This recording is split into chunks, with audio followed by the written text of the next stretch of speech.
Hello বন্ধুরা, good morning. আজকে আমি চিকেন পটল করব। চিকেন দিয়ে পটলটাকে ভালো করে ছুরি দিয়ে আগে গাগুলো চেঁচে নিয়েছি, হালকা হালকা করে চেঁচে নিয়ে পটলটা একটা সাইডটাকে মুখটা কেটে নিয়েছি। কেটে নিয়ে এর মধ্যে থেকে পটলের দানাগুলো বার করে নিয়েছি, করে একটা বাটিতে রেখে দিয়েছি।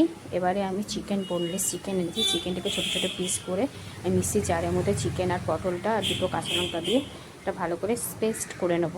আর পটলটাকে আমি নুন হলুদ মাখিয়ে নিচ্ছি, নিয়ে একটু তেলের মধ্যে ভেজে নিচ্ছি। আগে লাল লাল করে ভেজে নেব। ভেজে তুলে রেখে তারপর আমি এই তেলের মধ্যেই দুটো পেঁয়াজ কুচিয়ে রেখেছি, পেঁয়াজ কুচানোটা দিয়ে দেবো।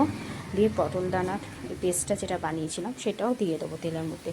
দিয়ে নুন হলুদ একটু সামান্য একটু চিনি, আদা রসুন পেস্ট অল্প ছোটো চামচ 1 চামচ করে, লঙ্কা গুঁড়ো, কাশ্মীরি লঙ্কা গুঁড়ো, জিরে গুঁড়ো দিয়ে ভালো করে মশলাটাকে কষিয়ে নেবো, পুরটাকে বানিয়ে নেবো।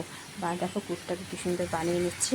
বানানো আমার পুরটা ঠান্ডা হলে ওই পটলটার মধ্যে পুরগুলো ভরে দেবো, পুরো চেপে চেপে ভরে দেবো। এবার খাওয়ার সময় একটু মাইক্রো ওভেনে গরম করে নিলে বা এমনি কড়াইতেও একটুখানি অল্প তেলের মধ্যে। দেখো কী সুন্দর আমার পুর ভরা পটলটা রেডি হয়ে গেছে। তোমরাও চাইলে এইভাবে বাড়িতে বানিয়ে ফেলতে পারো পুর ভরা পটল। কেমন লাগলো অবশ্যই লাইক সাবস্ক্রাইব কমেন্ট করে জানিও বন্ধুরা। Tata, bye bye.